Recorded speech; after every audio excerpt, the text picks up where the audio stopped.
And very excited na rin ako. Ikaw ba, Gabby? Yes, ako sabi ko nga sa inyo, I'm already in CU 2024. Gusto ko nang kumanta ng Bejeweled kasabay ni Taylor Swift.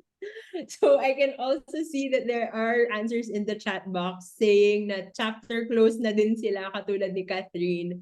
And there are also Yeah. of them very excited to enter 2024 as well. Yes. Mm. More blessings in 2024. Definitely. Definitely. Yes, Yeah. so thank you so much for sharing with us your answers because this afternoon we're definitely going to teach you techniques on how we can improve your experiences for 2024. So Nads, can you walk us through the 3 questions that we are going to answer this afternoon? Ayan, so for our learning roadmap this afternoon, we have our 3 questions on this webinar. First, we have our why, which is why is it beneficial to pause and review how we lived our year? Second, we have our what question. This is the what is reflection informed goal setting? And then lastly, we have our how question, which is how can I incorporate reflection informed goal setting in my personal and work life? Yes, thank you so much, Lance, for walking us through the learning roadmap. And now we're going to answer why. Bakit nga ba beneficial to pause and review how we lived our year? I'd like to ask and throw a question to everyone. Like, are you the type of person who really allots time you pause and reflect about the different experiences that you've had in the past and how you plan to live the year ahead? So for me personally, I'm the type of person who parang kahit everyday, napapaisip talaga ako ano yung ginagawa ko. Is it moving me closer to my goals or what can I improve? But there are also times na tinatamad ako. So, may mga tao na ganun. So, maybe you can share it in the chat box if you're the type of person who reflects. Ano yung mga practices nyo? Do you journal? Or meron Yeah. bang dashboard? Like one of our teammates, si Kevin, he has a dashboard of his different goals na he can see and review. So, ganun siya mag-pause and reflect. Ayan, so Mary Grace said yes. Si Aquilino din, yes. Hindi ko alam kung sino tong... oh Si my God! Kevin. Hello, Kevin. Thank you for being here. So, kay Kevin. So, Hill is sharing every now and then, but recently, ayan, yung gratitude journal niya yung ginagamit niya. Yeah. How about you, Nads and Bella? So, what do you do to reflect or like take a pause? Ako, meron akong journal. Pero digital siya. I actually use Notion para mo-organize ko siya by month. Tapos, recently, I learned parang yung bagong phrase na instead of reflect, contemplate. So, I do that before I sleep. Nice contemplating on the things that happened for the day. Ikaw naman, Nads. Wow, meron ka bang journal practice? Oo naman, this year kasi medyo nahirapan ako mag-journaling although I do it before. Pero ngayon, ang way of Mm. reflecting ko na lang din is whenever pag may challenges na kailangang harapin, tapos at the end of the day, parang ano kaya yung, minsan mapapatanong ka na lang sa sarili mo na, ano kaya yung pwede kong gawin, ano yung pwede kong ma-reflect from this event or moment, ganyan. Ikaw ba, Gabi? Yeah, katulad nga na mention ko kanina, I also use my journal. I love writing down my thoughts and what went through the day. And I think a lot of our learners as well, they also Yeah. engage in the same activities na they do use a journal, a list. They reflect on most days. Nag-use din sila ng Notion to guide me Notion. days na may bahala na. Totoo yan, Ruth, di ba? May mga times na we also just want to thoughts just leave me alone at the moment. And for those of you who don't engage in this regularly, don't worry because we hope that we are going to introduce to you a tool, no? Na Yes. very simple enough for you to do every once in a while. Ayan, so keep your suggestions or like your experiences coming. We really love the engagement that we have in the chat. So Meg Wheatley says na without reflection, we go blindly on our way, creating more unintended consequences and failing to achieve anything useful. So this just shows how much reflection is important in our daily lives. And when we say, or when we like take a pause, it's like using what we call a prism. I love the metaphor that Nads was able to come up when we were conceptualizing how we were going to present the why part of this session. So, yung prism kasi, it's a tool or like an object. Now, when you use it, you are able to see the component colors of white light. So imagine that your experiences are like the white light, and the prism is the act of reflecting. So when you engage in reflection, 'di ba? Pag nilagay mo yung prism sa white light, makikita mo na may iba-iba palang colors yung white light na yon. So in the same way that when you engage in reflection, we are able to separate and understand yung different elements that make up a particular experience. So we are able to see what our mental and emotional states were, ano ba yung mga beliefs or values that drive us to do those actions in those experiences. And it is from that act that we gain new perspectives so that we can learn from them and make better choices moving forward. So we will walk you through kung ano yung prism na yon in this part of our session. So our first one is P. So looking back actually allows us to pause and savor the positive moments. Okay? Sino sa inyo dito yung pag kumakain, okay, pag may hinahandang pagkain, yung inaamoy nyo or nilalanghap nyo kung ano yung amoy ng pagkain na yon. Tapos yung pagsubo nyo dun sa sabaw or dun sa putahe na yon, ang nangyayari ay ang sarap. 'Di ba? So that's what we mean by savoring. Meron ba? Meron bang ganun yung ginagawa sa inyo when you eat? Ayan, baka Bella and Nats, you can share. Actually ako, Something that you do. medyo ganyan ako, Gabi. Lalo na pag mahilig ako sa ice cream. Kung masarap yung ice cream, talagang bili ako ulit, ganyan. Tapos, ngayon, ano din, Instagram. Kung masarap yung food, I take a photo of it for me to remember. Parang that's how I savor, I guess. Yan. Yeah, thank you for sharing that, Bella. What about you, Nads? Yes, then for me, syempre, lalo na pag favorite yung food. And ayan nga sabi nga ni Christy, especially pag sinigang. Syempre, pag luto din ni OMG. Mama, di ba? Ang sarap-sarap lang din nun ng hapin. Yung parang sinisimmer mo nga siya minsan sa dila mo bago mo siya lunukin. Yung ganong, That's, abang-abang, yung ganon. Yung yes! maasim Yung talaga. sinabi ni Ray na me, pero mini dance. Totoo, yung gumaganon ka pa with your spoon and fork. Meron din with coffee. Tsaka sa samgyupsal. Ayan. Mini dance pa nga. That's what we mean by P, or pausing to savor the positive moments, because savoring is actually a positive psychology tool that helps us really see the impact of good things in life. Because minsan, 'di ba, parang pinapabayaan lang natin yung good things na yon, and we don't even stop and notice those good things. Okay? So when we savor, we attend, we appreciate, and we enhance positive experiences that occur in your life. And it's also similar when we try to look back. It's when we dedicate time to acknowledge and celebrate your accomplishments. Because there are times na nakakalimutan na natin na there are wins. So can I just share with you that just before doing this meeting or like doing this session, I had my performance evaluation with Nikki.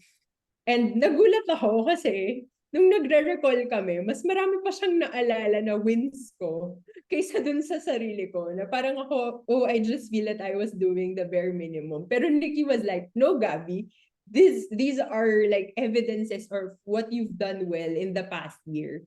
So it's so nice to have those kinds of conversations and like to extend that to you. So we'd like to invite everyone to savor their 2023 with us by joining us in the Padlet that we prepared. So we'd like you to answer the what 2023 memory do you want to savor the most?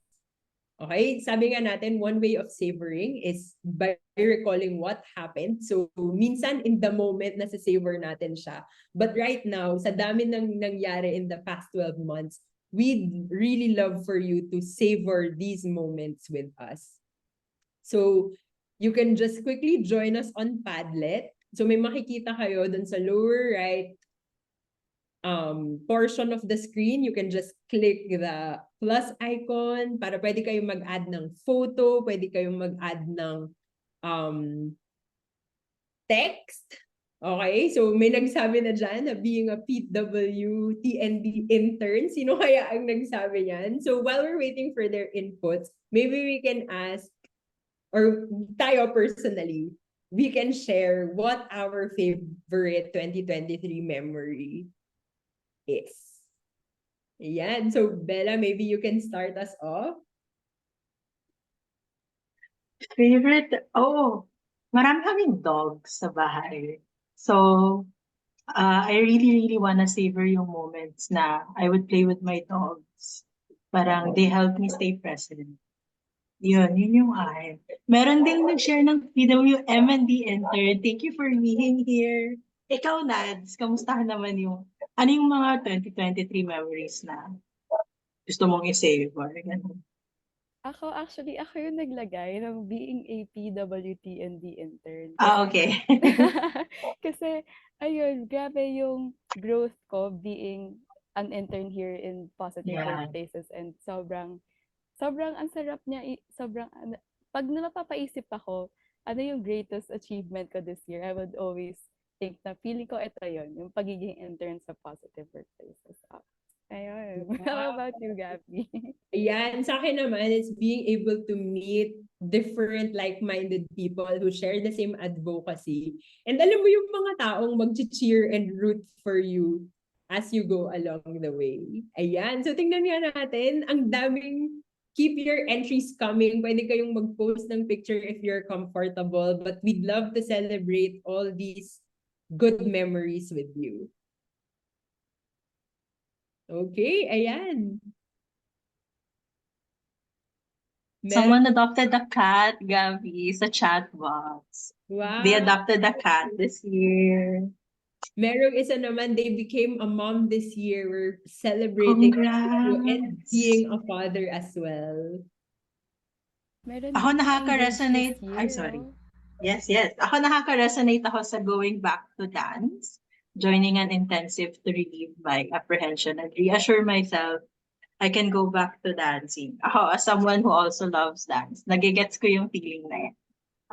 Merong nag-post ng photo nila. Let me scroll Oh my down God, natin. sikat ba to? That's also one of my highlights this year. So our previous TND interns, I'm sure yung iba sa nyo, nakita nyo sila si Mira and si Kat. Parang mid this year, they were the ones who were hosting the Oh, winners as well. OMG, hi! Hello! Nandito sila. Thank you for being here. Hello! Meron ding nakapasa ng board exam yung kapatid nila at nasa tabi siya dun sa journey na yon hanggang sa magka-NCLEX. Gabi, meron nag-post ng medyo mahaba. Believing in myself and my strengths, no matter the invalidations from my previous boss, I got validated by our new boss just recently, and it felt like the best feeling this year. Nakakapital talaga parang title. Also, promotion and salary increase from her who love positive bosses. So much congrats on that one. Yes, congratulations! Ayan, meron ding iba-iba, no? Iba-iba yung teams. Yeah. Meron mga sa family na we celebrate that your son is already able to talk. My 4-year-old son started communicating very well with me and see him solving things through his own. That's a very, very great milestone for you. Iba-iba, merong homeschool my kids and work remotely anywhere. Someone also shared my mother was declared cancer-free. That's really good news. Yes, that's Ang very, galing very po. good news. Yeah. Meron ding nag-birthday trip sa Singapore. Nakita ko rin na they were able to walk out of a toxic relationship. Nandun ba yun? Ayan. Congrats Keep to them you. coming. So maybe we can spend 1 more minute. Sige, go Nads. I love here yung parang sobrang daming nagsabing, ang dami nilang travel daw this year. It's actually one of Oo. my dreams then someday. Oh, I love it. Yan.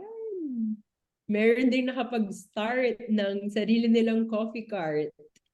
Si Wolf Grounds. O, ayan, promotion po. Nasaan po yan? Si Ayan. Kevin Gavi nag-post sa chat. Nanood kami ng Twice concert ng girlfriend ko. As a Ayan. K-pop fan. May Meron mga ding nanood ng Bangtan concert dito. Yes. Hello, Armies. realizing my worth. Sis, hindi yan small win. Sobrang big win Oh yan. yeah, definitely. Yan. So thank you so much and keep them coming. Pwede natin to balikan later. And it's really something that you can go back to, di ba? How do you feel? Can you share in the chat box or like maybe put in a reaction dito sa Zoom? How do you feel after reading the wins or the memories that people want to savor as they look back in 2023? Ako honestly, I am in awe na parang even if there were a lot of challenges for 2023, parang ang dami pa ring nangyaring maganda, 'di ba? Na we can definitely look back and savor a little bit longer. Si Rona sabi niya they were overwhelmed with Overwhelmed with gratitude. Si Eliza naman, tama, it's so nice to see other people's wins, no? Minsan we're too cooped up, lalo na nag-work from home, hindi na tayo makapag-celebrate with others or it's hard time parang going out.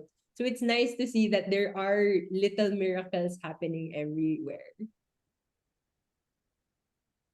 Yeah. Maraming pinupusuan yung post ni Ruth. I am just happy for everyone. Kahit alam kong lahat tayo maraming pinagdaanan. Double down on that one, definitely. Yes, so diba, it's generally a flood of really positive emotions when we slow down and we savor. And alam mo yun, kahit occasional lang natin siya gawin, parang habang buhay mong dadalin na we were going through this. Or we Yeah. went through this, diba? And we can have that energy to go in the next year. Ayan, it's Gabi, merong nag-post sa Padlet. cool. Yes, Being a COVID-free country this year. Kasi yung smiley emoticon. yes. Ayan, okay. Thank you so much. Keep them coming. Feeling ko madami pang hahabol dyan. So, pwede nyo i-bookmark yan so that you can definitely look back on those pag kailangan nyo ng glimmers of hope coming in 2024. Okay, so that exercise really shows us na sometimes kasi, di ba, we forget our wins as quickly as they come. Parang pagtapos na yung vacation, ano na yung susunod? Or like, na-achieve ko na yung promotion, tumaas na yung sweldo ko. Oh my God, kailangan ko nang ma-promote ulit. Kailangan ko nang tumaas yung sweldo ko. So it becomes a hedonic treadmill na never ending. But when we are able to stop and pause, we are able to really feel the positive emotions and that sense of achievement that we can draw from what we have accomplished or what we have gone through in the past year. Ayan, so that's it for P. And now we're moving on to the next letter of Prism. So now we have our R in our prism. Now, looking back also allows us to reflect on challenges. So when we reflect on our past experiences and actions that we have faced, we can be able to, next slide, Bella. See our strengths and weaknesses in that situation. So dito matatanong natin yung mga sarili natin nung mga tanong na, paano nga ba nangyari ito? Yung mga ganong type of questions. So whenever we reflect on these challenges, next slide, Bella. And thank you. So we dedicate time to ask ourselves the hard questions. So dito, asking the hard questions and remembering yung previous experiences natin can resurface yung mga negative emotions na we don't want to experience again. Dahil dito, it can make it difficult for us to reflect. Kasi minsan na alala ulit natin yung disappointment, yung shame, pati yung doubt sa sarili natin. Minsan masyado rin tayong harsh sa sarili natin at self-critical. And We judge ourselves for our mistakes. Kaya minsan, ang hirap-hirap tuloy makapag-reflect. Pero taking the time to ask ourselves the hard questions and truly reflect, we become honest with ourselves. And through that, we can discover insights from our challenges. So we can try asking ourselves tulad ng mga tanong na, what did I do wrong? Ano yung mga consequences ng ginawa kong ito? Could I have done it differently? And how can I prevent this from happening again? So, di ba minsan pag we're able to see the situation clearly, maiisip natin na hindi ba parang mas maganda kung ito yung ginawa ko? O kaya may mga realization tayo tulad ng parang, paano kung mag-take ako ng lessons to improve myself more? Kita nyo yon, di ba may mga nare-realize tayo at the end of the day na pwede nating maging next goal for us to improve. So, itong mga insights na to can help give us the motivation and inspiration to set goals and start a new trajectory in life. So, how about you guys? Next slide, Bella. Yan. How about you guys? What was a challenge for you in 2023? So, kindly input them in our Menti and you can scan the QR code or you may drop them dito sa chat box. Yes. And for the interest of time, sige, you can drop in your challenges in the Menti. Here's the link for those who haven't entered the Menti yet. So, for me, ang naging challenge ko this year is really balancing my work and school responsibilities. Kasi both takes mental energy, it takes my time. So, it was kind of hard to balance both of those. Ayan, so we can see responses coming in. Merong isa, keeping track of finances. Kausapin niyo po si Kevin Nera. Meron meron po siyang share na dashboard para dyan. Ayan. So, Bella and Nads, can you relate to the challenges that were shared here in the Ako, I can relate sa keeping track of finances. This is the challenge ko this year. Naging unemployed ako, so I've been job hunting. So since wala akong work, struggle as well sa finances. So same din dyan sa dumaan sa keeping track of finances. Ako naman, ang challenge for me this year, I can relate dito sa work and life balance. Pero ayun, parang ang pagkakaroon ng walang work and life balance, nag-result siya into burnout. So, ayun, pero thankful naman this year na kahit papaano, naaayos ko na siya. And, ayun, while we're waiting for some responses dito, how about we try to think naman dito sa, ayan, si Pedro Abelio, financial management din daw. Yeah, tapos what I can see on the Menti deck, merong pareho mga time management, merong identity crisis. Nalito ako kung sino ba talaga ako.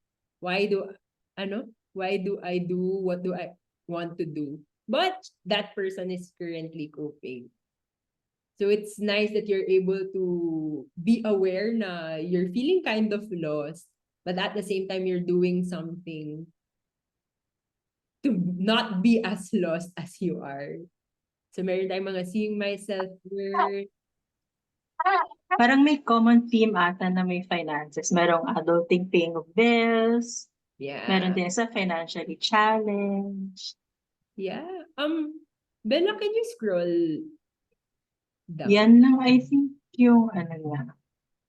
Or 38 responses daw siya. oh, there you go. There you go. Sorry. Yeah. Ayan. Thank you so much. Challenging for online buys. Finances also. My mental strength and trying to let go of the trauma. In my daily response to people at work, I hear you, I hear you. And we're happy Saying no. on the right track. So we hope now whatever we will share this afternoon will also guide you dito sa mga challenges that you've encountered. Yan. Tama ka, Bella, no? We can see emerging trends and patterns. Yeah. Challenges were for people in 2023. Diba? It's the time, parang how we are able to respond. Like, ano ba yung mga gusto natin talaga gawin sa buhay? Gabi, meron nag-share mabudo sa Shopee and Grabe, Lazada. I can Totoo relate, din naman grabe. yan. Kung hindi dito pa si Joyce, mag-a-agree si Joyce dyan. Ayan. Thank you so much for answering those challenges. So maybe we can skip. Let's go to the next letter. Let's Okay, go to okay. letter S. Go ahead, Nads. Ayan, so when we're done reflecting on our challenges and identifying yung strengths and weaknesses natin before, we can now structure plans for improvement. So ito na, this is where planning comes in. Ngayong may answers ka na dun sa mga questions na tinanong mo sa sarili mo, we'll now focus on a new question. Ngayon naman, you ask yourself, how can I do it better? So now you're going to describe your action plan, your next steps in, next slide, Bella. And creating a new goal. So, ayan naman. In creating and making way for improvements, syempre, you have to determine how you'll meet your goal. So, you're going to identify the steps you need to take to achieve it. So, ako personally, for example, last year, napansin ko nga na I get burnt out easily kasi I have no time to do the things yung mga gusto kong gawin except work. Puro work, work, work lang ako, lalo na last year. So, I asked myself noon, sabi ko, how can I do it better? Inisip ko, ano yung mga pwede kong gawin para hindi ko na ma-experience yung maging burnt out ulit, ganyan. So, I remember listing 3 goals and one of them includes yung NWS ko or yung no work Sundays, which is doing Sunday, strictly no academics, no organizational works, and purely for fun and rest lang siya. So, although may days din na kailangan ko talagang gumawa ng tuwing Sunday, ang ginagawa ko ay set a rule na parang kailangan less than 3 to 5 hours lang ako gagawa o kaya as much as possible. Kung kaya naman gawin ng Monday early morning, doon ako nagme-make ng time for it. So, ganun yung mga example na pwede nyo rin gawin in achieving your new goal. Next slide, Bella. Ayan. Thank you. So, ngayon, we have now completed our prism. So, whenever we want to reflect on a specific moment in our life, we could always remember to P for pause and savor the positive moments, R for reflect on challenges, I for identify strengths and weaknesses, S for structuring improvements, and M for making new goals. So, Gabby? Yes, thank you so much, Nad. So, can you see that if we fail to pause and review the year, we miss out on celebrating the good things that happen. We also fail to learn from the shortcomings and mistakes or even the challenges that we face. And then last is we miss out on, di ba parang on point yung ano natin, yung isang team na nakita natin. We miss out on assessing if we are really doing what we want to do in our lives. So now we move on to the what. What is reflection informed goal setting and what is its impact on one's progress?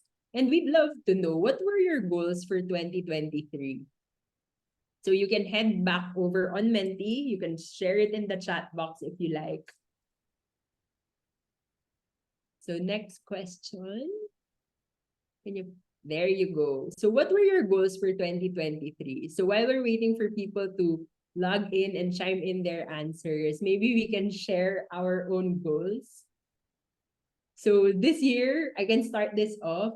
This year, when I was doing my goal setting, isa talaga is I also want to advance my career. Kaya sobrang focused ako in finishing my master's and learning more tools that I can use so that when we facilitate and when we design these courses, we are able to really deliver the knowledge that you all need. Ikaw naman, Nads, what's your goal for 2023? Ako naman, aside sa internship and burnout, ang main goal ko rin this 2023 is to complete my bucket list. So, parang this includes getting out of my comfort zone, taking on new roles, ganyan. So far, I'm happy na I've experienced a lot this year. And ayun, sobrang ang daming nangyari and I'm grateful for it. Ikaw ba, Bella? I wanna piggyback on one of the answers. Sa Menti, merong nag-share, heal my inner child. Actually, isa din siya sa goal ko this year. Sa mga ICs, individual consultations ko with Gabby, I've shared with her na I'm going through an inner child journey. So, isang goal din yan. So, it's really nice to know meron din palang gumagawa niyan with here sa learners natin. Yun. Also, na-notice ko din, similar theme, financial freedom. Financial freedom, for professional growth and financial stability. Kaya natin yan, guys. Goal ko din siya, actually. Makaipon, graduate in MA. Similar kayo ni Gabby. To graduate in MA, visit Japan, buy something for myself, take time to rest and relax. Merong ding goal niya to start a new business. Goal din yung healthy body. Ay, yes. Lifestyle and more time to exercise to serve God better. Open my first Airbnb. Ito, naka-itemize, graduate from college. Start losing weight by eating right, exercising more. To dance again. Get a job, continue healing. Yeah, Bella, Self-improvement. can you scroll pa? I think there are more Okay. boxes below. Yan. Please do share with us your goals kasi medyo gagamitin natin siya in the next part of the exercise. Yes. So, read 3 books. Nabasa mo ba yung 3 books? Share mo naman yung time sa chat box. To save for our own house, mag-enroll for masters pero hindi niya muna pinush dahil hindi carry ng schedule. Have more savings. Sige, go ahead, Bella. Yan. Umayat sana, walang magkasakit lahat sa family members. Same, same, same. Be a mom. To sleep on time. I can relate to that goal, to sleep on time. Marami pang nag-share. Sige, to reach 600 kilometers of walking from January to December 2023. Try new things, getting outside of my comfort zone. Mahirap yan. Pero yes, that's a really good goal. Maayos ang problema sa seller ng property na nabili namin. Good luck with that. Good luck. Work, sleep, leisure. Okay. Thank you so much, guys, for sharing your goals. I want to be sensitive sa time. Gagamitin natin yan later sa activity natin. Sige. I will be talking about, since you've shared your goals, I want to discuss what goal setting is muna. So, goal setting. It is the process of taking active steps to achieve a desired outcome. Maybe yung goal mo maging teacher or maging musician. Marami nag-share kanina goal nila, financial freedom, matulog on time, ganon. Each of those major goals involve setting and reaching smaller goals or smaller steps that give us a sense of achievement papunta sa main goal natin. So goal setting ensures success by serving 3 purposes. It enlightens us by giving us meaningful insight into our strengths and weaknesses. Also, when we have goals, nalalaman din natin kung ano yung needs natin na kailangan natin i-prioritize. Goal setting also encourages us because it motivates us to execute our plans efficiently. It motivates us to follow through sa naset nating goals, and it enables us to achieve balance between where we currently are and where we want to grow towards. So having smaller achievable goals can also serve as checkpoints that give us focus and direction in life. So gamitin natin yung Waze app as a metaphor, as an example. So you know how in the Waze app, there are numerous checkpoints para sa driver to know kung malapit na sila sa destination nila. So most of the time, naririnig natin sa Waze in 200 meters, you have arrived, mga ganun. So that's the way to let the driver know kung malapit na sila sa desired destination. So para sa driver, yung destination na yun yung main goal. Tapos yung numerous checkpoints, yung mga turn left, mga ganun. Those are the smaller goals that help them assess when they are near their end goal. Without goals, it's possible to lack focus and direction. Yeah, so when we already know that at baseline, all of you already are able to set goals. But just like what Bella said kanina, dun sa Waze, di ba merong mga prompts si Waze na, ops, malapit ka na, ops, dito ka naliliko.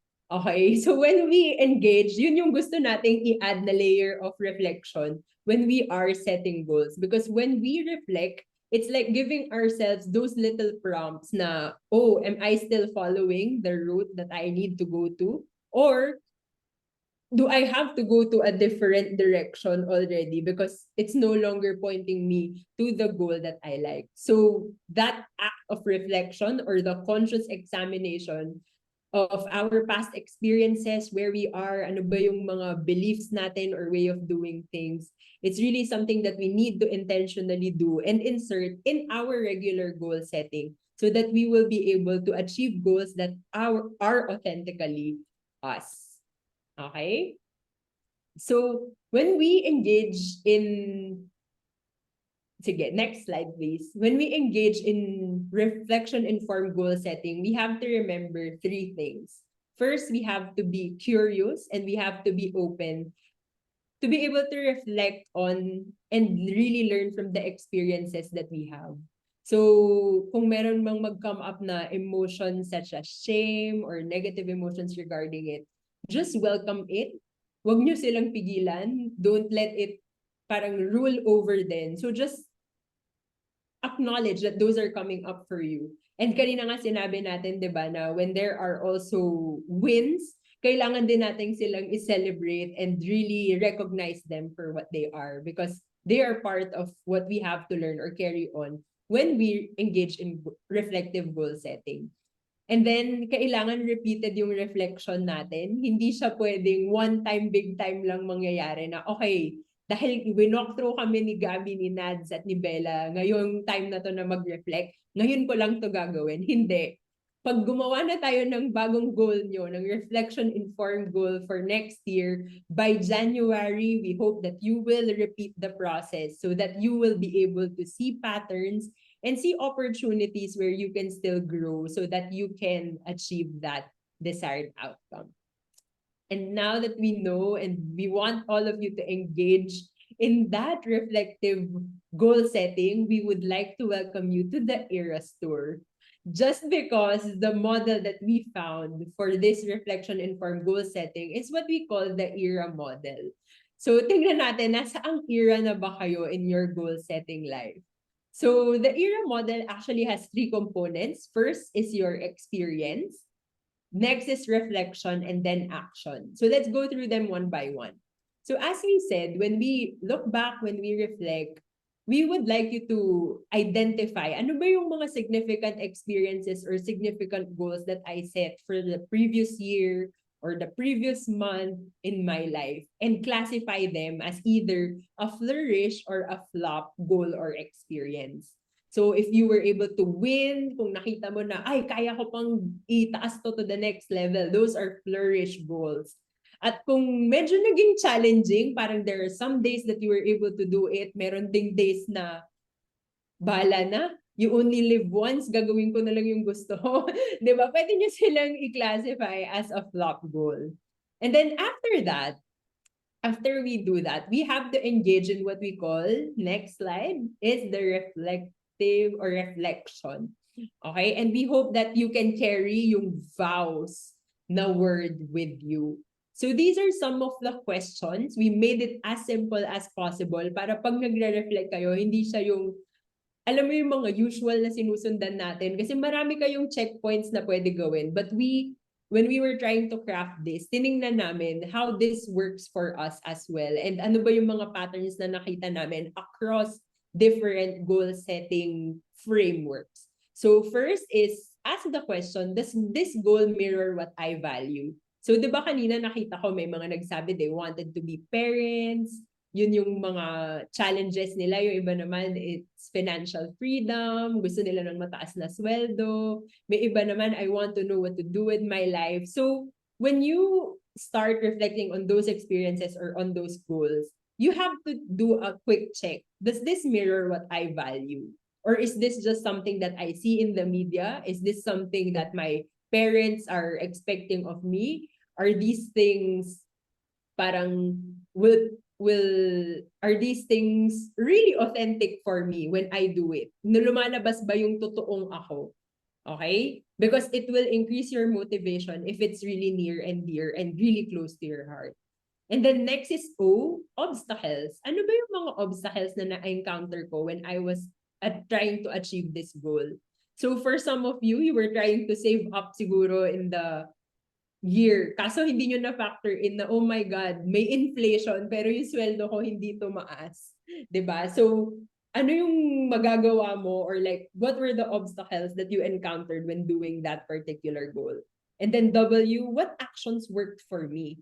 Because in the process, I'm pretty sure na it might not be the ideal way you wanted to deliver an experience or a goal. Pero by seeing the patterns that worked for you can also help you or guide you in the future when you create your reflection-informed goal. And then next is S, does this goal set me up for success? So, ang isa din natin gustong pataasin bukod dun sa what I value or like ang tinutukoy ng what I value and does this goal set me up for success is your motivation. When you see that you are winning, you are succeeding in the baby steps you are doing, mas mataas yung chance na uulitin mo ulit yung behavior na yun and mas mai-inspire ka pa na gawin siya ulit. So these goals that we have to do, hindi siya dapat yung out of this world na dapat payat na ako by next year. 'Di ba? Kasi kung hindi ko yun makita by next month or by next year, hindi ko na siya uulitin kasi hindi ko naman sinet up for success yung sarili ko. And then last is, of course, who can I turn to for support? We all need accountability buddies. We all need people to cheer us on, especially when we're not flourishing or not in our most optimal state. So I hope you can also identify yung mga supports that you can turn to in order to reach a goal. So again, sabi ni Wayne, relate, dilulo na papayat agad. Huwag ka mag-alala kasi ako din sinabi ko na dapat maglulus ako ng ganitong weight. Pero ang mas nakatulong sa akin is to just set something more consistent and something more that I can do. So let's see how that works, Wayne. At sana makahanap ka ng exercise or physical routine that will fit your lifestyle. And then last, of course, we will take all of those lessons and turn them into the next goal. Ano ba yung action? What can I do to be more successful in achieving this goal based on those reflections? Okay, so yun lang yung tatlo. Experience, reflection, and action. And in reflection, just remember VW agad. VOWSS. So don't you worry because we're going to show you more examples as we move forward. So now we move on to how. How can I incorporate reflection-informed goal setting in my personal and work life? So as we go through this, we'd love for you to go to Menti again and look back. Ano yung mga na-mention yung goals kanina? 'Di ba? So Bella, baka pwede nating balikan saglit yon. Kasi simple lang naman yung sasagutin nila for that Menti. No, I mean, balik ka sa Menti tapos previous slide. Yan. So para dun sa mga goals nyo na open my first Airbnb, start a new business, healthy body, serve God better. Yan, pumayat sana for my son to graduate in speech therapy. Ayan, is it a flop or a flourish goal? Next. So pwede rin kayong mag-share sa chat box if you're willing. Ayan. So we're here to cheer you on for those who are flourishing. And maybe you can use this exercise para makita nyo na how can you put your flourish goals into a level higher than what you originally set in 2023. And for those of you who are in the flop era, huwag kayong mag-alala kasi ako din. Nasa flop yung goal na isi-share ko sa inyo mamaya. Okay? Tingnan natin how you can use this tool so that you will be able to set goals that will help you flourish and move towards your bigger goals pa. Ayan. Thank you so much for answering. You can continue answering that naman kasi it's open. So let's go back para we have more time to apply what we have as a framework. So for this next exercise or for our how part, we are sharing with you a handout that you can use. You can print this out or kung gusto nyo gumawa kayo ng sarili nyong version. But this is a guide you can use so that it would be easier for you to engage in reflection-informed goal setting. So I'm sure nakita nyo na tong, for those of you not attending for the first time, nagamit na namin tong format na to in different ways, and I hope that you will be able to use it in the way that we used it for this session. So one of the things that we can start doing is graph your flourish and flop goals for the year. So for me, one of my flop goals, di ba sabi ko nga, ang bigger goal ko is to advance my career by finishing my master's. So ang smaller goal doon is to get in the habit of studying for an hour a day. Pero, alam to ni Nads at ni Nikki na nung natapos kami na mag-Pomodoro mornings, hindi ko na siya natuloy when I was doing it on my own. Okay? But a flourish goal for me was, instead of setting na I should lose ganitong pounds or like I should exercise, go to the gym, ganyan-ganyan. So, ginawa ko siyang as simple as possible na do physical activity for 30 minutes every day. And this is something that I'm really proud na I'm able to do really every day for 2023. Ayan, so dun sa nag-share kanina, si Wayne, so baka imbis na magpapayat tayo agad, baka pwedeng physical activity muna or pwedeng 1/2 cup of rice lang for every meal. Ayan. So, let's go through the process. I'm picking out my flop goal na sabi ko, mag-aaral ako every day for an hour pag weekday morning. So, kasama ko pa dati si Nads at si Nikki. Nagpupunta kami sa Discord at sa Google Meet. Nag-aaral kami. We do our own thing. But when that stopped, I wasn't able to maintain that particular goal anymore. So, let's go to the reflection. Okay? Puntahan natin yung vows. So, V, does it reflect what I value? Yes, it definitely reflects what I value because I really want to become a therapist. Gusto kong ma-advance yung career ko, and it really embodies my love for learning, for persevering, and of course, advancing my career. So, check tayo dun sa value. So, it's something that I should still continue doing. Obstacles. Ano yung obstacles na na-encounter ko? Hindi ako morning person. Hirap ako na dapat 8 o'clock nakaharap na ako sa laptop at nagbabasa na ako dapat ng libro.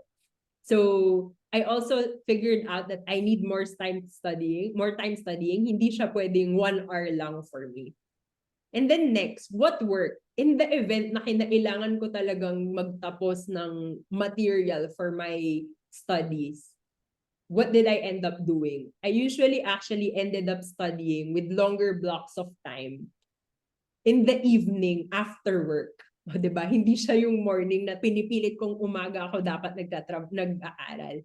And it works na on the days that I don't have any meetings, which are usually Tuesdays and Thursdays. So those are my deep work schedules. All other meetings, Monday, Wednesdays, and Fridays ko sila usually schedule. So my ideal time or my ideal day was actually Tuesdays and Thursdays. And this set me up for success. So, yung sinet ko naman na goal, it does, di ba? It does set me up for success kasi isang oras lang yan. Ang nagiging problema ko nga lang is hindi ako nagigising, di ba? So, that was something that I had to really reflect and ponder on. If moving forward, how can I set myself up for success more? And then last, what support did I have? So initially, I had Pomodoro buddies, si Nikki and si Nads. Pero moving forward, I also have my teammates. They know na on Tuesdays and Thursdays, I don't usually do meetings. Usually, MWF lang yung meeting days ko para I can schedule deep work both for work and school on Tuesdays and Thursdays. So it's important that I can gain that para alam din nila na wag niyo akong guguluhin itong mga araw na to, 'di ba? So that's blending of personal and work life. And then my action, so based on the lessons that I got from that reflection, the action now is I will study for 2 hours on Tuesdays and Thursdays at 8 to 10 p.m. Kasi tapos na ako mag-dinner, hindi na ako kailangang wala nang ibang iistorbo sa akin ng ganyang oras. Tapos na ako mag-work as well. And alam mo yun, nag-wind down na ako from the day. Pero syempre, hindi ko pa kayo ma-update kasi kakagawa lang namin ito.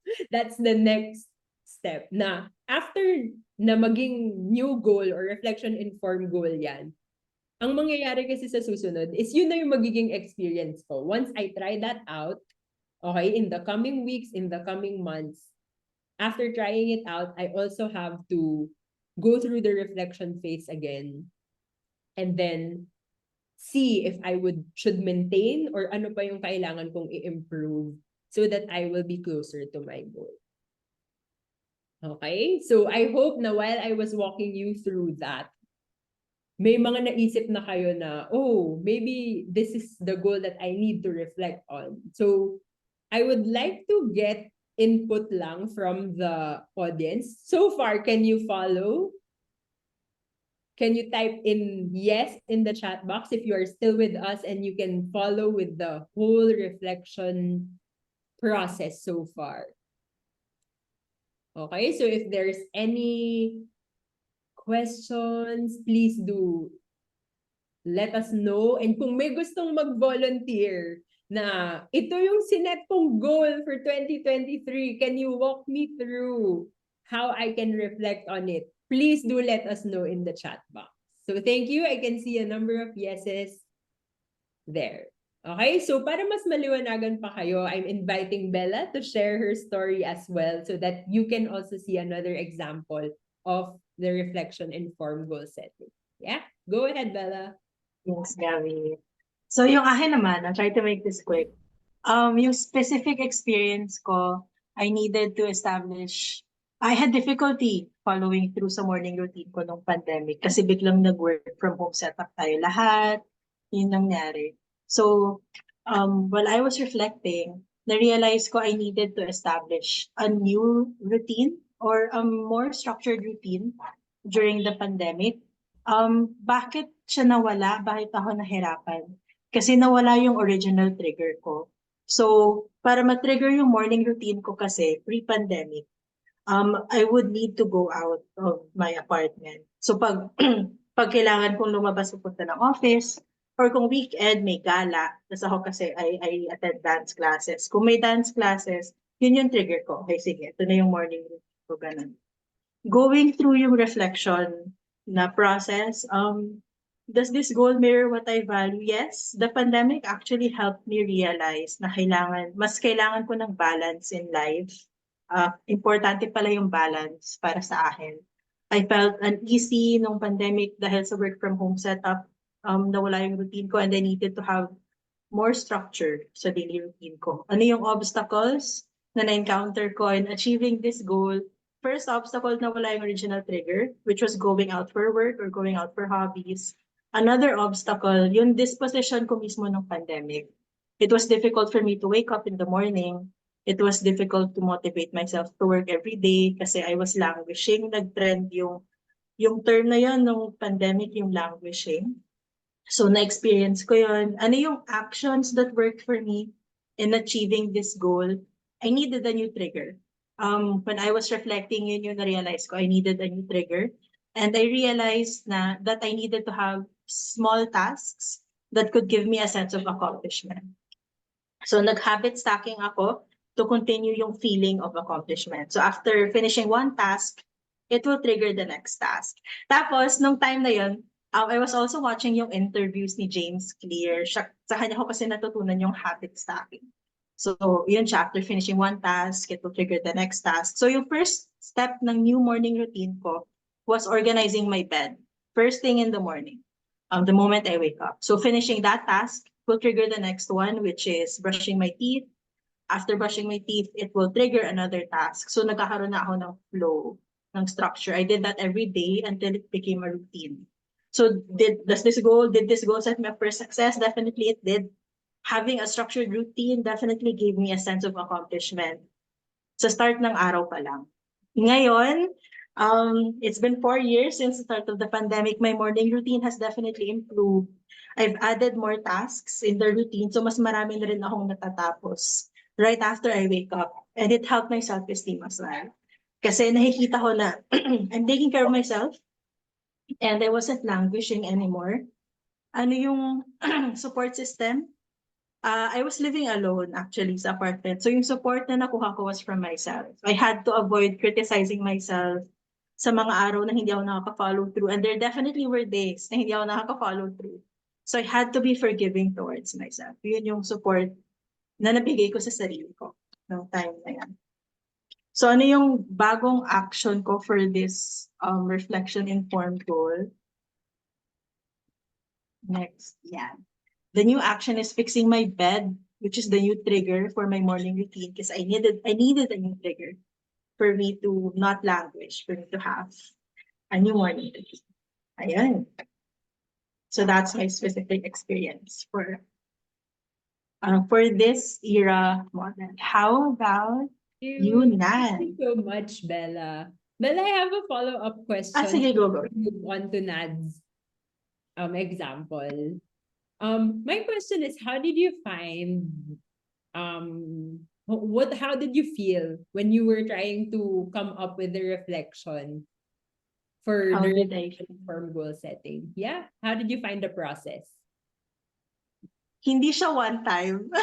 Like what you said earlier, hindi siya one time na ngayong araw, gagawin ko yung reflection informed. Hindi siya. It went through weeks talaga na constant reflecting. And then, I had to witness first the unhealthy habit, which was na witness ko, uy, hindi ko naaalagaan sarili ko nung pandemic. It was a difficult realization. Pero definitely, it was a realization I needed to have. So I witnessed that unhealthy habit. Tapos upon reflecting weeks, months, parang doon ko din na-realize na, kailangan ko ng trigger. Hindi na ako lumalabas, work from home. So difficult siya. I had discomfort. And hindi siya one time. Yes. It went through weeks talaga. Yes, thank you so much, Bella, for sharing that. And makikita natin, di ba, the element of it has to be repeated. And para siyang trial and Yes. error eh. Mm. And I guess when we were discussing this, na-share mo din na it also involved a lot of showing a lot of self-compassion to yourself as well. Oo. Yeah. Yes, thank you so much, Bella. Now we can move on to our last example. Again, for those learners in the Zoom room, if you have a goal that you want to go through with us, let's see kung kakayanin ng time. But please do let us know in the chat box. Yes, go ahead, Nads. Ayan. So, for this naman, for my goal naman, this year, sabi ko sa sarili ko, I wanted to avoid getting burnt out. So, experiencing yung 2 years na consecutive being a student sa college, tapos constantly being burnt out. I felt lifeless din nun. Parang, nagkakaroon ako ng motivation every time na tuwing summer lang, which is sabi ko, hindi na pwede itong mag-continue. So, ayan, I tried to reflect then on this goal. Ayan, so for me pala, this is flourish naman. So, for my reflection, does this goal mirror what I value? So, yes, of course, kasi syempre, kailangan ko ng work-life balance para maging more fulfilled and satisfied sa life ko. And then, yung obstacles ko naman, before ko maisip tong goal na to na kailangan hindi na ako ma-burnout, ang comparing it before, mas less structured kasi siya, unlike what I did now. Unlike in what I did this year. So, mas less structured siya. Tapos, hindi ko rin alam kung kailan ako magbibigay ng time sa sarili ko for my personal goals. Sabi ko nga kanina, puro lang ako work and ayun, di ko kaya magbigay ng space for myself. And then, how is it different from now? Kasi what worked naman is that I had, a calendar journal. I got strict on doing no work Sundays. And then, I shifted working in early morning. So, yun sa calendar journal naman. Excuse me. Sa calendar journal, ang ginagawa ko dito, meron akong mini journal in which I plot yung tasks, 3 to 5 tasks a day. And then, syempre, ginagawa ko rin yung best ko to fulfill all those tasks. And then, dito naman sa No Work Sundays, ayun nga, gaya nung sabi ko kanina, na parang, kung hindi naman, tuwing Sundays dapat for fun lang siya and rest. And then, na-realize ko rin actually this year na hindi ko pala kaya magpuyat. So, ang nangyari tuloy, I tried, being a student, kailangan ko magpuyat, pero na-realize ko na hindi ko siya kayang gawin. Parang hindi ako maka-function ng kinabukasan ng maayos. So, ang ginawa ko, triny ko this year na sa early mornings ako gigising imbes na magpuyat. So, ang ginawa ko, parang I'll wake up ng 3 to 4 a.m. para sa mga hindi ko pa gagawang task. Instead, instead of doing na 2 a.m. ako matutulog para complete ko yung mga kailangan kong gawin. And then, does this goal set me up for success? Siyempre, yes, it can help me fulfill siyempre yung goals ko as an individual, having yung work-life balance nga. And at the same time, yung helping me perform yung best ko sa mga daily responsibilities ko. And then, support. So, for my support, I tried to search then from different information na I can find para hindi ko di ako makabalik on that constant burnout na experience ko. So, I tried searching sa online, I tried asking my friends, I tried reading books, ganyan, searching sa Google, ganyan. So, ultimately then, I trusted myself to do those things na parang sabi ko, para hindi ako ma-burnout ulit, kailangan kong gawin to para sa sarili ko rin to. So, ayun. So, for my action,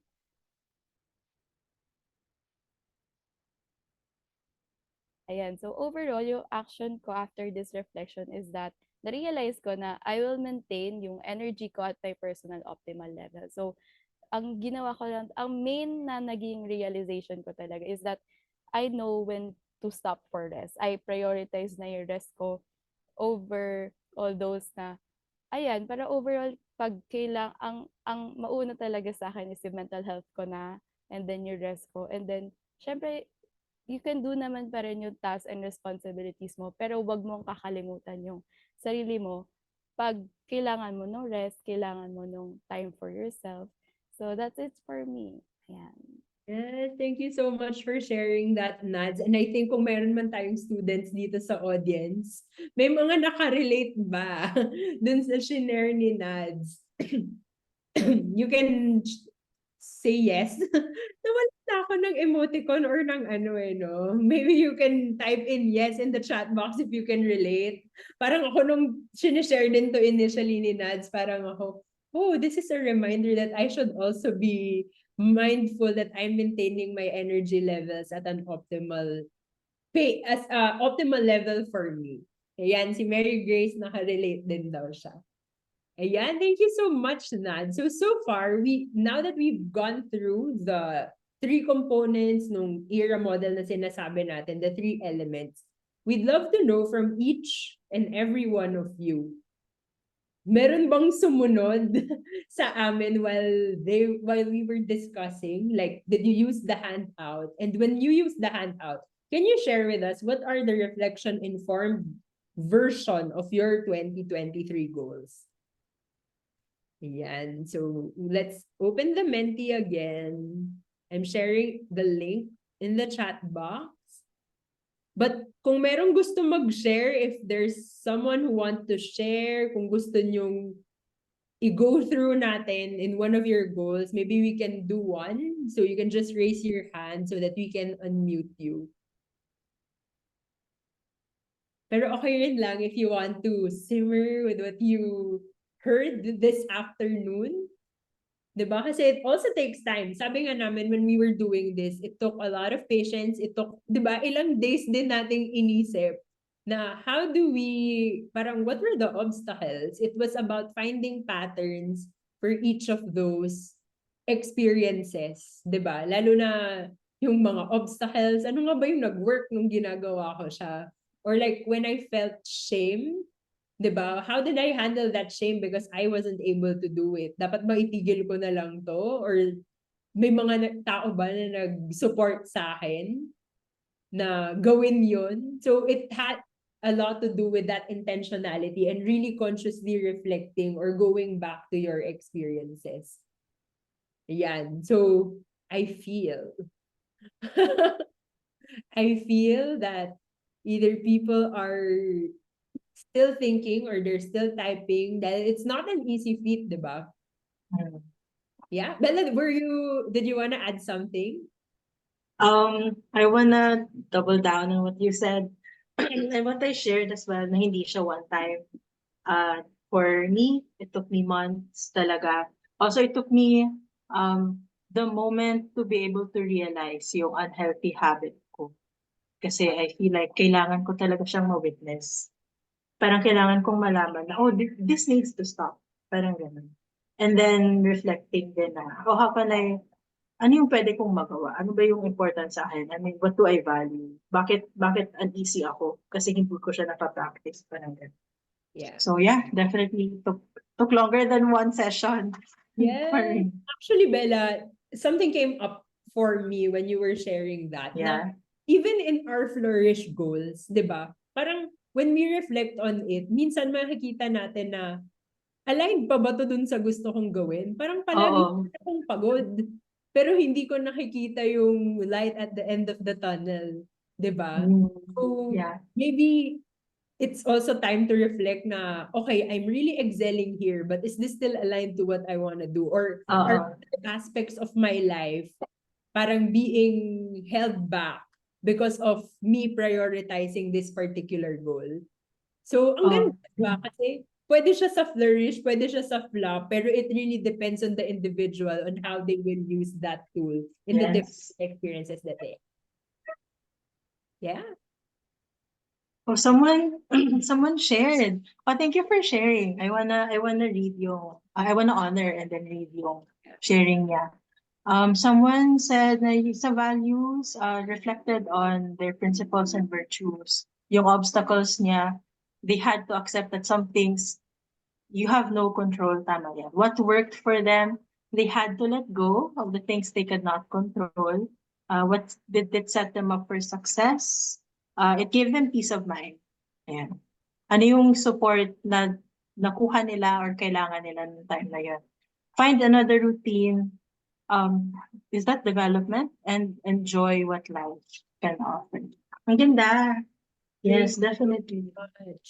May nagsabi rin to stay focused. Tama naman di ba? It really also has a lot to do with being able to stay focused and moving towards their own goals. Ayan. Noticing talaga, Gabi, yung things you cannot control, it gives Mhm. you this sense of freedom. Na Yes. like, hindi ko makokontrol yan. Let go na lang ako. Tama yung peace of mind. Oh, gives you a sense of freedom. Yes, and even if it's easy to say, I also want to be with people na it's not easy to let go of that control. Guilty po ako dyan. It's not easy to let go of control. As much as possible, if we can control things, di ba? Parang gusto natin, tayo rin, we have grasp. Pero baby steps. It's really Oo. baby steps. Yung acknowledging na lang, Oo. baby steps na yan, na wala talaga Tapos, tayong control sa ibang. give compassion to yourself as well na, oops, you're trying to control. Parang Yeah. gano'n. And there's nothing wrong with that. It's your anxiety talking. Ayan. Morning pages is a way for me to reflect on how far I got, but I just had too much on my plate. Yes. Started doing one page a day and did not limit myself to To morning. morning only. Yes. Only had myself to support this goal. Wow, it's still nice na self-accountability pa rin naman, di ba? Being accountable to yourself is also one way to support. Di ba? Parang ikaw din, Bella, yun yung sinabi mo. Oh, it's self-leadership. Yes. You lead yourself Yes, first. it really starts with the self. Can you put down yung Okay, one moment. thank? Ayan. Ayan. Finishing my capstone paper on, what does a capstone paper? Okay, baka pwede niyo po siyang I think yung define, ano capstone yung is like capstone yung paper? end project nila. Like it's integrating everything they've learned in a course or in their master's. Ah, So it's a okay, project. okay. So for iba, hindi thesis yung ginagawa nila. Parang may capstone paper or capstone project. Okay. Okay. Yeah. So I wonder, now that you're done with that, what are you going to do for 2024? Ayan, sabi ni Norman, it's parang strategic management paper or research. Okay, okay. Ayan, accepting that changes are not linear, that's so true, and it's okay to have bad days.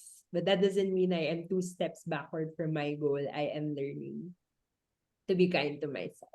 Yes. Yes, thank you so much for sharing. Maybe we can read na lang the last one para Okay. so mindful of the time. It's already nearing 4:30. For me, I think goals are good as it serves you your direction. Direction. Yeah, but I realized that instead of focusing on the main goal, I should focus more on Right. my process or building my system Is that is to pero humabol. Had a hard time practicing positive parenting. Mahirap po talaga yan. So yes, then I realized na most of what triggers me are those actions na ako as a kid wasn't allowed to do back then na normal naman gawin ng kids. Yes, ang ganda. I hear you. I hear you. And I really want to applaud you for trying to go with another way of raising children. I know that raising Yes. children on baseline is already difficult, but parang going against the grain because this was Yeah. not how we were all brought up, di ba? Parang it's a conscious effort to be able to practice those. And I hope like Yes. your self-compassion na yun yung alam mo or like yun yung napanggalingan mo at that time but now you're really breaking patterns for you and we want to celebrate that. Ayan, build the process that you trust is greater than trusting the process. That's true. Oh, that's so nice. It's powerful. There's a Ayan, little so process in trust. thank you so Ang much ganda nun. all those. Please do continue sharing that. We're just mindful of the time. It's already 4:25. So let's just cap off what we've explained so far. So we introduced to you the ERA model where you go through an experience and then do the reflection using the vows acronym. Di ba ang dali lang niya? Parang kanina nga rin, personally, ginagawa ko siya on my own. So yung V, does this align with my values pa ba? So it's very easy kahit hindi mo siya isulat, pwede mo siyang gamitin. And then what action will I do based on the lessons that I learned? And then just to cap this all off, we'd love to remind you of why we're doing this. Okay? Na let's remember that the pillars of well-being are perma. And whenever we set goals, whenever we celebrate our accomplishments, and really do things that are near and dear or close to our hearts and our values, we actually enhance all the pillars of well-being. But most especially the last one, which is achievement. And when we are enhancing this, we are able to feel pride in the accomplishments that we have and that we are able to set goals in working towards them. And when we do that, I hope na this session reminds you that ang madami mang nangyari, madami pa tayong pagdadaanan, pero makikita sana natin na malayo na ako kahit malayo pa yung kailangan nating puntahan. And with that, we'd like to end the session for this afternoon. Thank you so much for joining us in that reflection-informed goal setting. Sana yung second to the last webinar natin of the year, marami kayong nakuha and it will really help you get ready for the year to come. So just a few reminders. So we'll just twist our session a bit before we head on over to Q&A. We're first going to share with you some reminders and then share with you the evaluation form. And then for those who would like to stay, would entertain your questions. Kung gusto nyong mag-unmute, pwede namin kayong i-unmute so that we can have a more interactive session para kung gusto nyong gawin yung in yung reflection informed goal setting. So let's go to follow us on Facebook, because we are going to put all our announcements there. So we are Positive Workplaces PH. Kung pupunta kayo sa URL, but we're Positive Workplaces when you type or search us in our Facebook page. So if you have any inquiries or if you want to know more about what services we offer, punta lang po kayo dito sa Facebook page namin. And next, if you enjoyed our content this afternoon, you saw what TND or Training and Development interns do in Positive Workplaces. Yung nakikita nyong ads ngayon, yung nasa screen nyo, gawa yan ng marketing and ako yung hindi may alam, marketing and design interns namin. It's very apt that we are recruiting for Culture Changers Internship Program Batch 13. So if you have classmates or if you yourself as a student, kahit yung mga nag-work, we've had interns who were already working but also wanted to know how to be a positive light in their own organizations. You can definitely apply as an intern in positive workplaces. So we have 5 strands. We have training and development, we have talent management, we also have business development, marketing and design, and finance and admin as well. So Bella and Nads, baka gusto nyo mag-share quickly lang how the internship has been for you. Sige, I'll start. So much growth. I think if I would use one word to describe the internship, definitely it's growth. Sa mga mag-internship, do expect to have a group project. We have a group project as batch 12 TND interns. And sa project na yon, it definitely tested yung collaboration skills ko, yung leadership skills ko, how I lead myself, how I lead my co-interns as well, how we lead each other. So, with those challenges, dun nanggaling yung growth ko. So, sobrang daming growth. Maraming ding free learning sessions. So, if you're into learning sessions for free, you might wanna, join the internship. Ikaw naman, Madam Nats. Anything you wanna share sa internship natin? Ako to add lang din sa sinabi ni Bella, ako ang pinaka grateful ako for positive workplaces is that sobrang life-changing niya for me. Kasi for someone na laging na-experience yung parang yung medyo hindi mo na-appreciate yung wins mo in life, dito makikita mo agad na ito yung mga wins mo, pinaparealize nila yun sa'yo. Tapos very satisfying siya sa words of affirmation kong love language. Kaya parang dito ko na-realize na parang I am so much more than what I think I am. Parang gano'n. So, ayun, so for those na magiging interns, grab the opportunity guys kasi hindi kayo ano tawag dito? Sorry. Regret. Yeah, hindi kayo mag-regret ever. Kaya ayun, very grateful for this opportunity talaga for positive workplaces. Yes, thank you so much, Nads and Bella. And for our learners this afternoon, let us give Nads and Bella a round of applause, a round of virtual applause, because this is their first time facilitating or co-facilitating a learning session for our community. And they were also part of designing this session for you. So now that it's already 4:30, we are sharing with you the evaluation form. We are gonna show the QR code on the screen, so just quickly scan that. We are also sending you the evaluation form link in our chat box. So do let us know your feedback. Send your messages to Nads and Bella on how they did today so that they can also celebrate the wins and see how they can improve for their next sessions. And do let us know kung ano pa yung mga topics that you'd love to hear for 2024, and we really, really try to find ways so that we can share our knowledge with you. Actually, gusto rin namin kayong i-invite na if ever you also have something you're passionate about, especially about well-being, leadership. Apart from well-being leadership, meron din tayong organizational development. You can also reach out to us and we can share the platform with you so that you can also share your knowledge with our community of learners.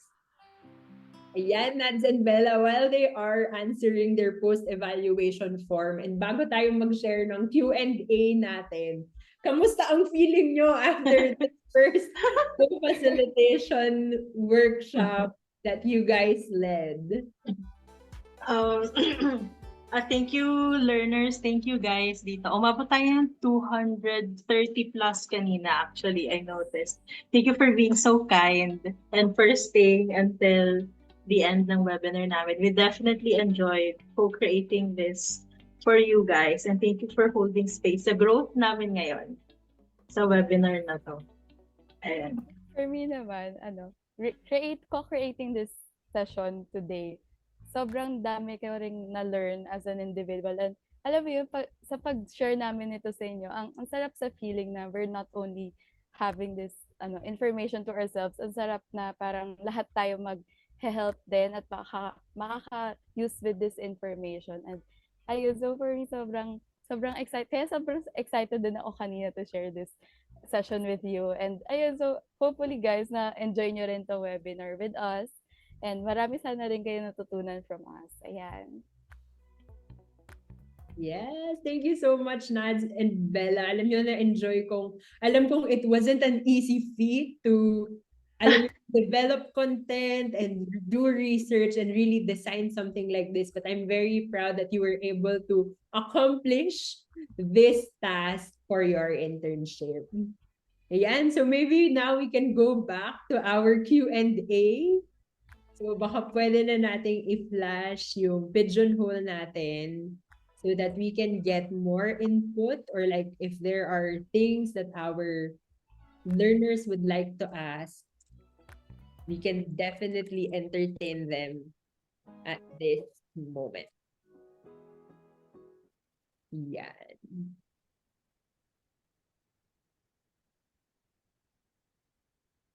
Ako kanina may na-receive ako kanina na non-webinar related question na what if we want to invite you to talk in our organization? Yes, we do talks for different organizations. So just send us an email dun sa thrive@positiveworkplaces.org or learn@positiveworkplaces.org so that we can set a meeting with you and then we know your needs, ano ba yung offerings namin, and see what we can deliver for your organization.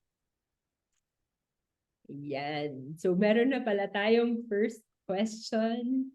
Gusto nyo bang sagutin na what's the difference between a flop and a flourish goal?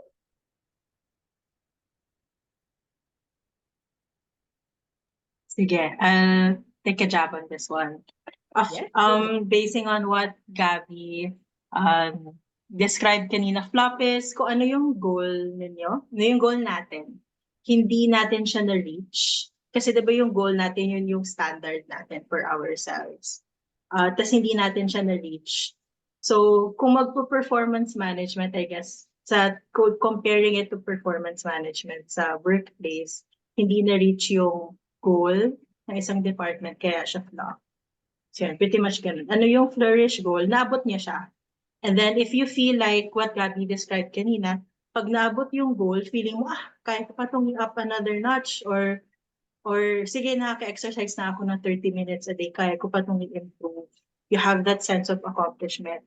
Alam mo, oh, I'm flourishing. I'm achieving. Ganyan. So, naging flourish goal siya, basically.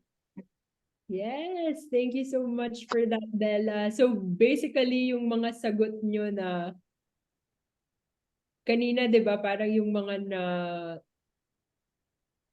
banggit natin is binabalikan ko yung Menti results natin. Hold on. I can flash the Menti. We can go back there. Okay. Balik tayo dun sa Sige. what are your goals? I think that's slide 5. Sige. This one? Yes, yung what were your goals for 2023. Ayan. So, tignan natin.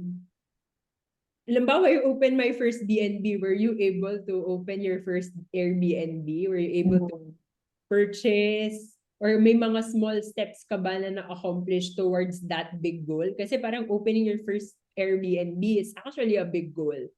So, ano ba yung mga small steps towards that? Na nakapag-down payment ka ba para sa isang condo unit? Or like, meron ka bang existing property tapos naayos mo na siya? Ready na siya for renting? Nakapag-register ka ba? Sabihin natin tapos na, meron kang condo unit, meron kang, naayos mo na yung buong thing. Nag-register ka ba sa Airbnb mismo? Like, na-accomplish mo ba yung requirements to open an Airbnb? So, if you were able to do that, then that's a flourish goal. But if you were not quite successful in doing that, that's a flop goal. Ayan. So, ano pa ba? I think, Gabby, the more specific the goal is, doon din natin malalaman kung flop or flourish siya. Like for Yes, example, pumayat sana. That's a good goal, to be healthier. Pero yes. like to be more specific, parang ilang pounds yung hinahanap mo. Ilang pounds yung gusto mong goal for yourself para ma-assess mo din for yourself kung, uy, na-achieve ko ba siya or not. Parang ganun. Yes, that's so true. 'Di ba? Tsaka yun pala, parang ito yung pinag-uusapan din namin yesterday when we were going to finalize what we were going to share with you.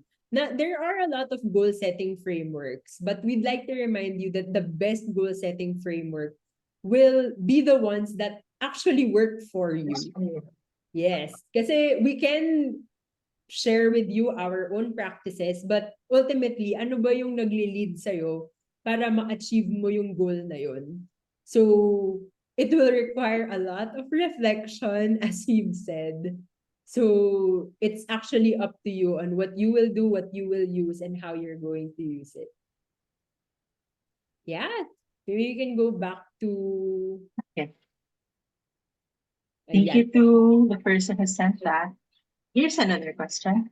What do you do when there are unmet goals? I'm currently in my 20s and I'm having a hard time accepting that there are things I cannot meet. Hmm. Any one of you wanna take a stab at it? Ako, I will take a stab at it Go na ahead. may sagot na ako. Go ahead. First is have more compassion for yourself muna.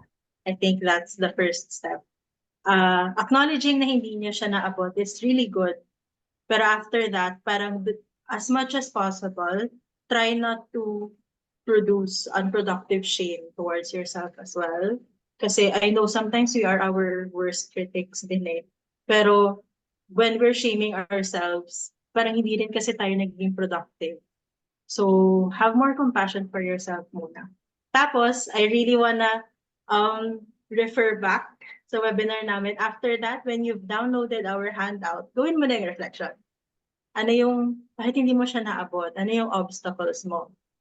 Like, ano yung binavalue mo? Bakit ito yung nararamdaman ko? Bakit ba? Ano ba yung binavalue ko? Ganyan. Do I value being an achiever? Do I value following through sa mga tasks ko? Do I value these things? Ganyan. Ano yung support system na kailangan ko? Kailangan ko ba ng ganito? At parang being able to know your resources as well. Hopefully with the handout that we shared earlier, yun yung very specific steps. Tas you type it out or you write out and then dun ka makaka-reflect ng specific action for yourself. So you can able to craft better goals na kaya mong i-meet, parang more realistic na sa. Yeah, I love that. I really love that, Bella. Sa akin naman, since nabanggit na ni Bella yung really basics na show compassion to yourself and then do your reflection. Ang sa akin naman, also try to do a reverse bucket list. 'Di ba? Kasi minsan, Yeah. tayo yung set ng goals, tapos yung pag hindi natin siya naaabot, nalulungkot tayo. Pero, pag tinignan natin yung other side of the coin, there are actually things na we did not set out to do, but we were able to do. So that's where the reverse bucket list comes in. Na these are the things that I was really, parang I performed well, I was able to meet that goal. So it's also worth celebrating. So yun yun sa akin. What about you, Nads? Hindi, I just want to mention lang din tong sinabi ni Cyril. Sabi niya, just want to add as well as a fellow who's in their 20s. Sabi niya, take it easy. So don't make several goals that is too much on your plate.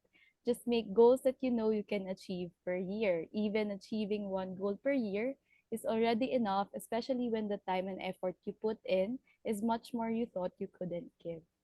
So, Ganda.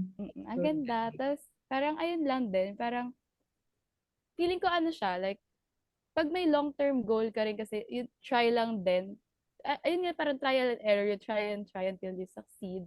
And then, you try to do lang din yung reflection natin kasi very helpful siya in achieving din and yung para makita mo kung ano na yung progress mo sa goals mo. So, ayun, that's it for me po. Yes, thank you so much. I also love what Cyril said. I hope we got your name right. It's a very nice. Ang unique ng spelling. Ayan. We have another one. Yeah. Speaking of compassion, oh, how do you do it?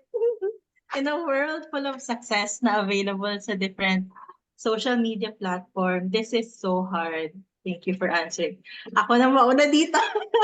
Kasi nag-inner child journey ako, and definitely practicing self-compassion is one of the things that I needed to be more aware, um, to heal my inner child, to heal younger Isabel.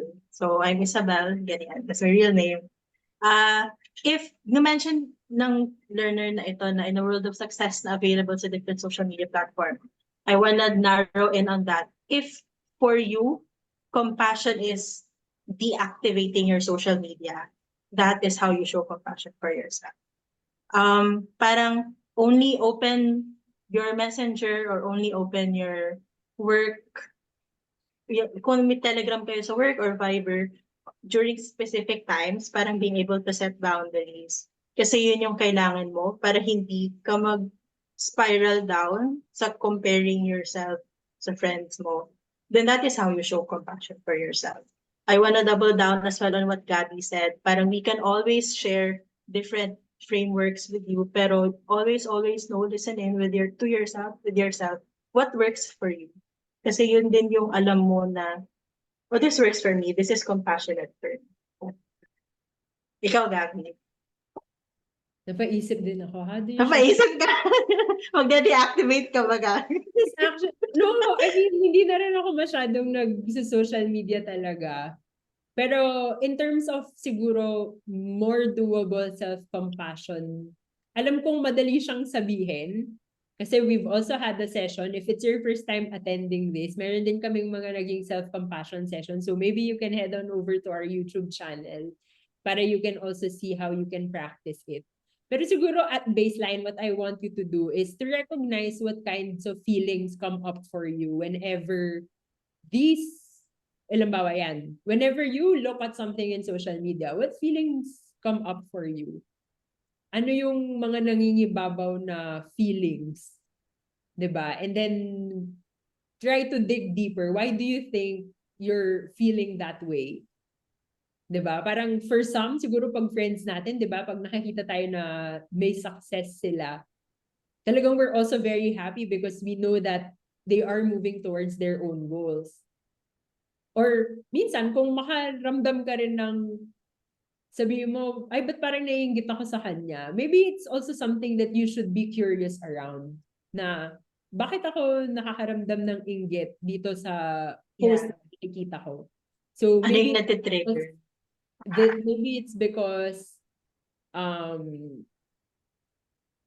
nag-isip tuloy ako ng specific instance. Okay, siguro, maybe it's because she is able to travel more dahil her work allows her to do so. Like both income and time-wise. 'Di ba? So, ibig sabihin, it also reflects what I value na, oh, I also want to explore the world. How can I do that? 'Di ba? So, yun yung susunod na step kasi. Once you're able to notice the feelings and why they come up for you, dun ka makaka-start na mag-reflect further na, oh, maybe ito yung reason kaya ako naiinggit. Kaya ito yung pwede kong gawin in the future if I also want to do that. Gets it? And I also want you to, pag nakakaramdam kayo ng mga inggit, yung ganon, alam mo, I think at one point or another, we all experience that. And the thing is, yung pag-create kasi ng social media or like the technology that we have, hindi makakatch up yung brain natin na information is available 24/7 na dati hindi naman. So, it's very intentional practice for you to really stop. Dito na papasok yung stop, pausing, see, check in with what you feel, ano ba yung, bakit ba to nagka-come up for me? If it's too much for you, tama yung sinabi ni Bella, maybe it's time to leave the platform for a while.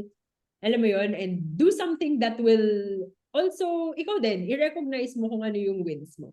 But I'd also love to know what our learners think. How do you show compassion to yourself? Lalo na kung halimbawa sa social media platform, ang dami nyo nakikitang success. for those of you who want to leave, okay na ha. Baka yung iba iniisip pa nila na this is still part. We're just honoring those who still want to stay and those who want to ask questions. Yeah.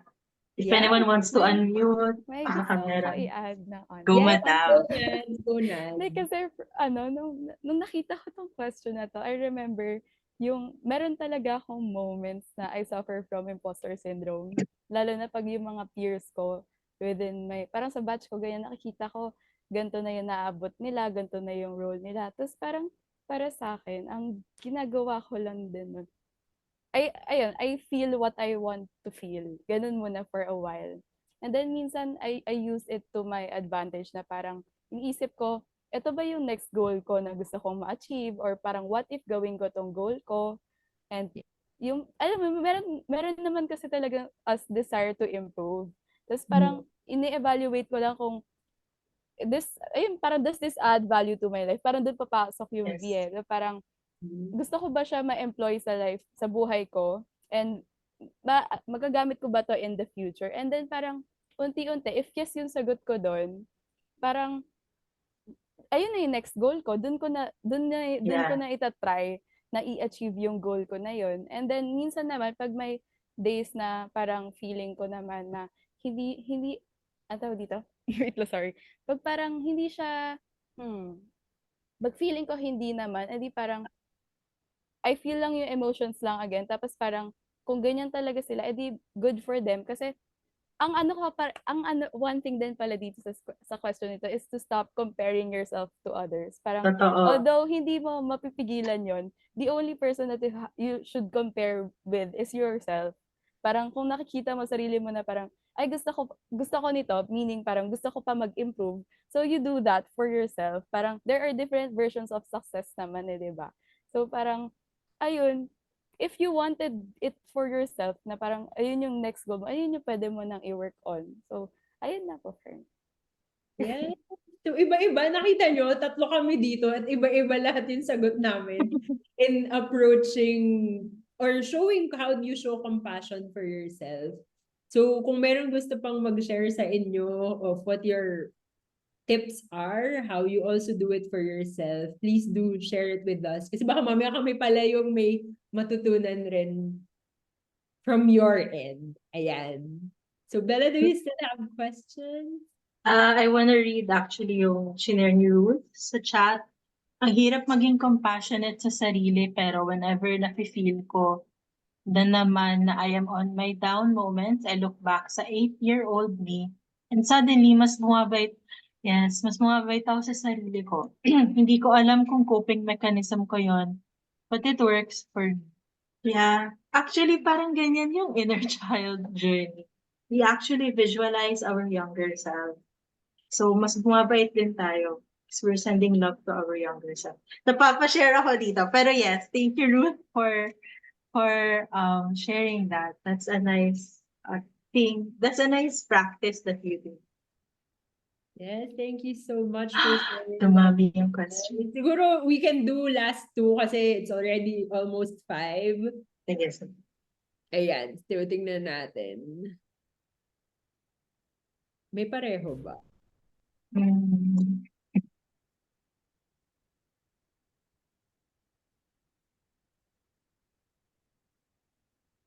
How do you regulate your emotions? Wow, Ito na lang. No? How would you know kung kailan ka natitigil abutin yung pangarap? Yung pangarap na yun. You wanna take on this? Ako may sagot ako dito. Sige. Malayo pa question, follow-up, and how would you know kung kailangan ko na titigil abutin yung, hindi siya sad question, pero yun, I don't see it as a sad question. Thank you for asking that. The experience ko siya, at share na lang yung ginawa ko. So, naghanap ako ng backup goal. Parang ayaw ko kasi siyang bitawan as someone who's persistent. I really wanna trust sa na kaya ko siyang abutin. Yun. So, para hindi ako ma-disappoint masyado, gumawa ako ng backup goals. And then hindi naman backup goals, pero like backup lang, ganun. Habang nandyan ako sa backup ko, I try to identify the smaller at goals na papunta pa rin sa main na pangarap na yun. It's how, parang I wanna inform siguro myself na my dreams matter. Like, Belle, your dreams matter. And I am willing na maghirap para maabot yung pangarap natin. Parang ganun. So, ayoko siyang bitawan. Pero to give me a sense of stability, I have my own backup.